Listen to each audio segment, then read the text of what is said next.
ஆனா சகோதரர் விஜய் அவர்கள் ஒரு விஷயத்தை உணர்ந்தணும். ரெட் ஜெயின் மூவிஸ்க்கு திறப்பு விழா நடத்தினதே சகோதரர் விஜய் தான். குருவி படத்துல சகோதரர் விஜய் அவர்கள் தான் ரெட் ஜெயின் மூவிய தமிழ்நாட்டு மக்களுக்கு அறிமுகப்படுத்தினார். இதான்ப்பா ரெட் ஜெயின் மூவி, முதல் படமே நான் தான். சகோதரர் விஜய் அது மட்டும் இல்ல, ரெட் ஜெயின் மூவி பீஸ்டாக இருக்கட்டும், இன்னொரு படமாக இருக்கட்டும், அதனுடைய ப்ரொடக்ஷன் மட்டுமல்ல, டிஸ்ட்ரிபியூஷன் ரெட் ஜெயின் தான் பார்த்துச்சு. நான் ஆதாரத்தின் அடிப்படையில் சொல்றேன். யாராச்சும் ஒருத்தர் எங்க மேல குற்றச்சாட்டு வைக்கிறாங்க, பாரதிய ஜனதா கட்சியின் மீது வைக்கிறாங்கன்னா, சகோதரர் விஜய் அவர்களும் அவருக்கு கேள்வி கேட்டுக்கணும். ரெட் ஜெயின் படத்தை முதலாக குருவி மூலமாக தமிழ்நாட்டுக்கு அறிமுகம் செஞ்சது யாரு? இன்னைக்கு மீடியா இண்டஸ்ட்ரி எல்லாமே ஒரு தனிப்பட்ட நபருடைய கட்டுப்பாட்டில் இருக்கு, ஆதிக்கத்தில் இருக்குன்னா, உதயநிதி ஸ்டாலின் ஆதிக்கத்தில் இருக்குன்னா, ரெட் ஜெயின் மூவிக்கு தேங்காய் உடைச்சு பூஜை போட்டது யாரு?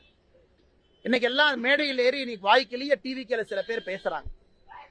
டிவிக்கில சில பேர் பேசுறாங்க, அண்ணாமலை இப்படி அண்ணாமலை அப்படி. ஆனா அவங்களுக்கு நான் பதில் சொல்லணும், தப்பா போயிருந்தேன்.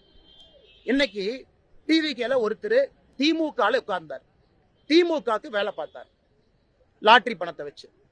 திமுக இருந்து விசிகேக்கு தாவினார், லாட்டரி பணத்தை வச்சு. விசிகேல இருந்து இன்னைக்கு விஜய்க்கு தாவி இருக்கார்.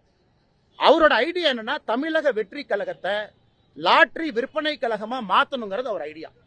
இந்த தமிழக வெற்றி கழகங்கிற பேர் சரியில்லை, இதை லாட்டரி விற்பனை கழகமா மாத்திட்டோம்னா நல்லா இருக்குங்கிறதுக்காக இன்னைக்கு விஜயோட போய் இணைஞ்சிருக்காரு. இன்னைக்கு அவங்க என்னைய பத்தி குறை சொல்றாங்க. தமிழ்நாட்டில் ஊழலை உடைத்து பேசுவதில் நம்பர் 1 பாரதிய ஜனதா கட்சி, மக்கள் மன்றத்தில் இருப்பது பாரதிய ஜனதா கட்சி, பிரச்சனைகள்ல மாட்டி இருப்பது பாரதிய ஜனதா கட்சி, ஆளுங்கட்சியினுடைய வழக்கு, அவதூற பேச்சுக்கள். அதனால எங்களைய பார்த்து யாராவது டிஎம்கேக்கு ஆதரவா நாங்க செயல்படுறோம்னா நீங்க யோசிச்சுங்க அவங்க பேச்சு எப்படிப்பட்ட பேச்சு.